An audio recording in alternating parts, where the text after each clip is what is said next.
What is going on, guys? Good morning, good morning, good morning, good morning. I hope you are having a legendary start to the day. So, we're going to bring in our Facebook groups here and do a little bit of a training, and hopefully, this is very beneficial. So, you know the drill, guys. If you're coming into this one live, please let us know that you're here. And if you decide to watch on replay, you know the drill. Come in and let us know that you're here and humming. We're going to start this live in 2 minutes, and I'm going to give you 2 tips around your gym training that I think will really help. I guarantee you that you're probably not doing these 2 things, and this is part of the reason why the results aren't coming maybe as quick as you might like them to come. So this is going to be a little bit different to obviously the normal sit down podcast, and I'm got a shirt off for a reason. I'm going to show you some muscle based stuff and mix it up on this Friday as it is for us. So we're going to kick this one off in 2 minutes. Hey Benny, how are you, mate? Hopefully this is beneficial. I hope you're having a beautiful start to the morning, Benny. Who else we got in here? Hey, Julie, Trace, what's going on, girls? I hope you're well. We're going to start in 90 seconds here, guys. Good morning, Coach. How are you, Ez? Good morning, Tezzy. I hope you're well, brother. Guys, do the nice thing and say hello in the comments because we're going to be breaking out some muscle. We're going to be breaking out some baby weights, and we're going to be breaking out some of the textures to help explain the concept that we're going to be talking about today. And there's 2 concepts and 2 tips that I want to go through with everyone. So we're going to wait one more minute, and then we're going to get stuck into it. So if you're wondering why the beautiful man Troy is not here, he's feeling sick as a dog. And so obviously just wanted to let him have a lie-in and take his place this morning. So firstly, good morning, Ash. I hope you're well, babe. Firstly, guys, for those of you that are coming into the episode and you're about to do the Sydney Marathon, I just want to say best of luck tomorrow, guys. If we don't get a chance to speak before then, you guys are champions, and I just can't wait to see the results and track them over the weekend. 30 seconds and we are ready to go. Good morning, JC Boy. Good morning, George. How are you, guys? I hope you're having a lovely start to the morning. And I think we are about ready to rock and roll, team. So let me just get a couple of notes up here if I can, and I think we're ready to go. All right, so let's do this on the count of 5, 4, 3, 2, and 1. Welcome back to the Better Body Academy podcast. This is the podcast that you come to when you're sick of the dumb diets and unsustainable workout programs. Now, if you're watching the live version of this, this is probably going to be beneficial if you're watching live. I don't know how it's going to turn out on the audio, but we will still produce it. What I'm here to do today is give you 2 tips that almost no one does in the gym. And there's nothing more frustrating than seeing people who are really willing to work very hard, but they're not getting the results they want. And most of the time, it's not because people are lazy, it's because they're just a couple of corrections that need to be made to their technique in the gym, and they would get phenomenally better results. So we're going to talk about these 2 things here. The 2 points are going to be around tempo and range of motion. Okay, so tempo, meaning the speed of the lifts, and also range of motion. I'm going to try to keep it as simple as I can, but there are a couple of terms that I think are worth you knowing so that you're better able to navigate these terms if you see them in the future. Before we get into the episode, I do also want to say to our women who watch and listen to the podcast that this episode is relevant because for a lot of us, we think, oh, I don't want to get bulky, right? These techniques don't make you any bulkier, right? You get bulky by eating a shitload of calories, a hell of a lot of protein, and lifting very, very heavy weights for a long period of time. So the chances of you getting bulky as a consequence of lifting weights are 0 to none. I'm about as bulky as I can possibly get doing this for 25 years, eating a shit ton of calories and doing everything as right as possible. The chances of you doing that as an everyday mum and dad that doesn't have the opportunity to go to gym in the middle of his or her lunchtime is just minimal, right? So let's get that out of the way. let's talk about tempo first. In order to break this down, what I want to do, guys, is I want to talk about the 3 segments of the typical gym lift, the typical movement, okay? And I'm going to use a dumbbell to be able to do this. So let's talk about, firstly, the words. The words I'm going to use is concentric, isometric, and eccentric. So let's pretend we've got a bicep curl, okay? And we're going to start here. At this contracted movement, the first part of the movement is going to be what we call the eccentric phase of the movement. This is the lengthening of the muscle. Okay, by the way, if my bicep looks stupid here, it's because I've snapped this one at the top. So that's why there's kind of like this hole there. Okay, so we've got the eccentric part of the movement, and I want you to think of this as when you're looking at the muscle, okay? The muscle is like an elastic band. The muscle is lengthening out, okay, over its distance. This is called the eccentric part of the movement. Then what we have is we have the part of the movement that is the dead stop, okay? Now, you might be like, I don't stop in the middle. Well, in order for us to reverse this movement, obviously to be able to contract the movement, we've got to stop at some point. So when you pause the movement, that's known as an isometric movement. So if I'm to sit here and hold this out to the side of me, just literally hold it out like that, that's called an isometric movement. So if you've ever done something like a plank, you will know exactly what I'm talking about. A plank is an isometric movement. Okay, a plank. If you've done some kind of hold, like a bar hang, that's an isometric movement, okay, because you're holding in one position. The final part is the concentric contraction. This is where the muscle is shortening, okay? Think about it. The muscle gets stretched at the eccentric, it stops, and then there's the concentric. That's typically when you get a bulk in your bicep, right? Now, what happens with most people is when they go into the gym, they have a very quick eccentric. In other words, they drop the weights out quickly. They have no isometric phase. There's no pause. And then they have this like wobbly kind of concentric phase of 1 to 2 seconds. So I'll show you what I mean by this using a bicep curl. What most of us will do is we'll drop the weights down. We might stop for a second or two, but we'll drop the weights down and then struggle and kind of do this to get them back up. Or we might be doing a pressing movement. And what we'll do is we will drop the weights into the chest, and then we might do an isometric maybe for a second or so, and then we'll kind of struggle and try to fight the weights back up. The key point that I want to make here, guys, is most people have no eccentric control. This means the negative, there's no negative. It's just a drop. Does that make sense?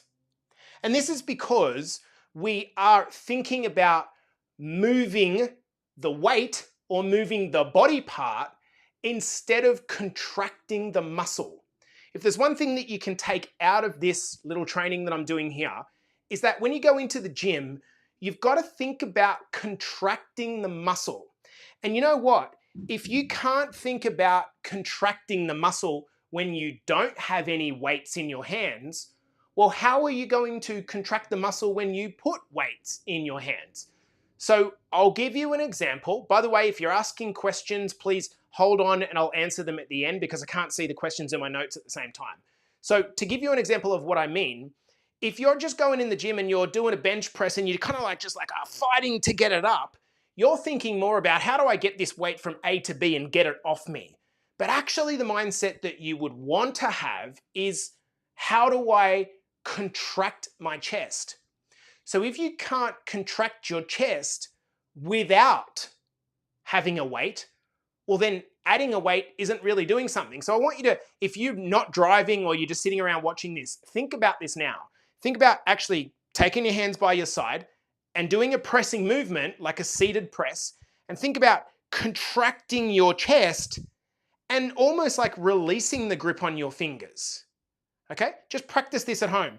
Squeeze your chest as opposed to like tightening the hands and really just like wrestling the bar up. Another way to think about this is, let's pretend we're doing a fly like this, a side raise, a lateral raise, right? Most of us try to kind of like do this momentum flinging thing, right? But actually what we're trying to do when we do this movement is we're trying to isolate this side part of our shoulder. So in order to do that, this is the shoulder in its most longest position. The muscle is stretched the most, right? And this is the shoulder in its shortest position. So what we're trying to do is contract the side here in order to pull the weight up, not just throw the arms through the air. Does this make sense, guys? So I'll give you an example. As we're contracting the shoulder here, we're shortening the muscle, the side delt, and it's coming up, okay? We do the same thing in all movements. All gym movements are an extension of the muscle and then a contraction of the muscle. That's it. So in this case, what we're doing is we are raising the shoulder with the side delt. That is what you should be thinking about. You shouldn't be thinking about chucking the weight up. You should be thinking about contracting the side delt here in order to shorten the muscle and bring it to the top. Does this make sense? So the tip that I want to give you is this. When you are in the gym next time, I want you to slow down the eccentric or the stretching part or phase of the movement. So let me give you some examples of what I mean to slow it down. I want you to take the eccentric part down to 3 to 4 seconds, okay? And watch how much more difficult this is. So let me give you some examples. So what's the concentric part is the contraction. So when we're doing a side raise, the concentric part is the shortening of our side delt. That's the concentric part. This is the part that I just want you to do on 1 or 2 seconds like you normally do it. But I want you to really slow down the reverse, the stretching part. So we're going to go like this, 1, 2, and hold for a second. And then we're going to slow down this part, side raise. 1, 2, 3, 4. 1, 2. 1, 2, 3, 4. Let me give you some more examples. We're going to go into a chest press, okay? The concentric part is the contracting part. This is the push. Concentric. The chest is getting contracted, okay? What we're going to do is contract, and then over 4 seconds, we're going to lower the weight with nice control. Does this make sense? Contract, eccentric over 4 seconds. Does this make sense? So for our ladies, if you're thinking, oh, all this upper body stuff, I don't care. Okay, cool. So I want you to think about doing this with a squat. What is the eccentric phase? The eccentric phase is the lowering phase. Okay? The eccentric phase is the slow lowering, dropping in very slowly over 4 seconds. Then the contraction is the 2 seconds up. Now, why this works, I want you to think about why this works. You are contracting the muscle at the same time as you are extending the muscle. Just try to think about this with a bicep, okay? Because you're working against the force of gravity, you are going like this. You are slowing the eccentric down, which is naturally happening due to gravity, but you're working against gravity at the same time that you're contracting. So the muscle is both extending slowly, but then contracting against gravity at the same time. So what this does is creates tiny little micro tears in the muscle, which is what leads to growth of that muscle when paired with good nutrition and good rest. Does this make sense? So the first tip, and I want to just quickly check if there's any questions regarding this. Should I go naked? No, I'm not going to go naked, Dennis. Okay, so that's the first step. All right, so the next step we're going to talk about is the tip around, let me just bring it back up, the tip around range of motion, okay? And this is something that has become very, very prominent in my workouts personally, because I've looked at a lot of the science, seen what actually works, and now I'm integrating this into my training itself. I think what a lot of us do is we think that the most powerful part of the movement is the end of the contraction, right? We think it's this bit, like the squeeze at the top. We think that that's the most important bit. We think that the most important bit of a shoulder press is the squeeze at the top, right? We think that the most important bit of a row is the squeeze right back here. That's what we think is the most important bit. Well, it turns out that a lot of the science is showing that it's really the full stretch of the end range of motion that's important for growing muscle and strengthening your ligaments and tendons so that you don't get injured. So let me give you again some examples. So first we've talked about tempo. Next we're talking about range of motion. So let's talk about range of motion here. What do we mean with a bench press going full range of motion? Well, at the bottom part of the movement, you want to be getting your arms back, your elbows back as far as you possibly can. Now, the restriction with using a barbell is that as soon as the bar hits your chest, you can't get any further forward. I'm going to show you a video which I'm going to put up into our client Facebook groups called a cambered bar. If you've seen them inside your gym, the way that this cambered bar looks is that it looks like a flat bench, a flat bar, but instead it's got a bend in the middle. This is to allow you to go deeper into the stretch. Does this make sense? See here, the chest is getting in a much deeper stretch. You can do this with a set of dumbbells, but with a barbell, it's a bit hard to do. I want you to think about when you're doing a seated chest press or a lying chest press machine. Where does the machine typically stop? Does the machine typically stop like here? Because if it stops there, you're not really getting a hell of a lot of benefit because you're missing the deepest part of the movement. Where you want to be getting to is elbows way back here where the chest is at its maximum stretch. Does this make sense? Let me give you another example of this. When we're setting up our chest fly or the pec deck type machine, okay? You know the ones that's got the handle in and you hold out like this? What most of us do is because we haven't got the greatest shoulder mobility, we tend to kind of just set it a little bit in front of our shoulders.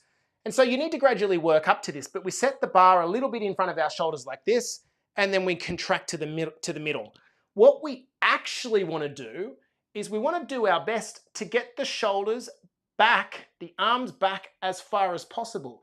So if you have the flexibility in the range of motion to set the pin at the top back to like -1, -2, -3 beyond the 90 degrees, this is going to be very, very good for opening up the maximum stretch of the chest. Basically, the further you can get your arms back, the more you're going to stretch out that chest muscle and more benefit you're going to get in terms of strengthening the tendons themselves and getting overall muscle growth right across the body. So how would this work in a bunch of different exercises? Well, I want you to think about something like a rack row. Everyone knows what a rack row looks like. We tend to think that the best part of the movement's the squeeze at the top of the movement, but actually the most important part is that you're letting your shoulder extend right out so you get maximum stretch in your lat through here before you go for the concentric part of the movement. What about something like a calf raise, okay? When you're doing calf raises, people tend to do this bouncing thing on a calf raise. What you actually want to do is make sure that your heel goes down as low as it can possibly go down to give the maximum stretch. I want you to think of this as the calf muscle. You want the calf muscle, the heel, to drop as low as it can possibly drop so the calf muscle gets its maximum stretch. before you then contract the calf muscle. Does this make sense? And maybe I can give you one more example. Let's say you're using the seated hamstring curl machine, okay? What most of us will do is set the machine so that the top of the movement stops here. The problem with that is that you're not getting the maximum stretch of the hamstring, which is what you want. You want the hamstring to be as open as it can possibly go before you contract. So combining these two tips, the slow tempo eccentric and the maximum range of motion, what this would look like is when you're sitting on the hamstring curl machine, the seated version, what you would have is slow, full extension of the hamstring until you can really feel it pulling, and then a nice contraction. Slow on the way out, and a nice contraction. The way it would look with a chest fly would be a 4-second expansion of the chest going back as far as your arms can take you, stop, and then a 2-second contraction on the way back in.